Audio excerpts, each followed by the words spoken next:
வணக்கம். நான் உங்கள் அட்வொகேட் சார். இப்போ என்னென்னு பார்த்தீங்கன்னா 4 வருஷமா இவங்க சொல்கிறாங்க எங்கள் ஆட்சியில் கரெக்டாக பண்ணணும்னு. 4 வருஷமா சுத்தம் செய்யப்படாத குடிநீர் தொட்டி எதுனா ஒரு ட்ரம் வச்சு அதில் என்ன ரீசைக்கிள் வாட்டர் வரும்ல, 5 ரூபா காயின் போட்டால் கேனில் பிடிச்சிக்கலாம் குடிக்கிற தண்ணி.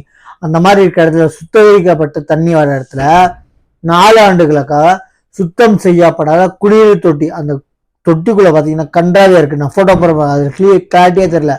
ஆனால் நான் பார்த்த வீடியோவில் டவுன்லோட் பண்ணி பார்த்தா வரல டவுன்லோடு. சரிங்களா, டவுன்லோட் ஆகலை. ஆனால் அந்த வீடியோவில் படு கேவலமாக இருக்கு, வெளியும் சரி உள்ளேயும் சரி. அவ்வளோ சுத்திகரிக்கப்படாத தொட்டி, அதை கூட பண்ணாத அளவுக்கு அந்த ஆட்சி நடந்திருக்கு. அதே மாதிரி கேட்டால் நாங்கள் தான் கரெக்டாக பார்த்தோம். எங்கள் ஆட்சி இல்லை, முன்னாடி போட்டிருக்க 4 வருஷமா தான். 4 வருஷம் உங்கள் ஆட்சி இல்லையா, எங்கள் ஆட்சியில் கரெக்டாக பண்ணோம். அவங்க 10 வாடை தனியார் அமைத்து கொடுத்தாங்க, தூய்மை பணியார். இவங்க 2 வாரம் தான் கொடுத்தாங்க. அதை பண்ண மாட்டோம் தான் இவங்க விளக்கின மாதிரி வந்தாங்க. ஓட்டு கேட்டு ஆட்சி வந்தாங்க. அப்போ கேட்டால் நாங்கள் பண்ணோம் கரெக்டாக, முன்னாடி இருக்க ஆட்சி அப்படின்வாங்க. அவங்க கை காமிச்சு தான் நீங்கள் வந்தீங்க ஆட்சிக்கு. எக்காட்ட கொண்டு காசுக்காக பொருளை வாங்கிட்டு யாருக்கும் ஓட்டு போடாதீங்க.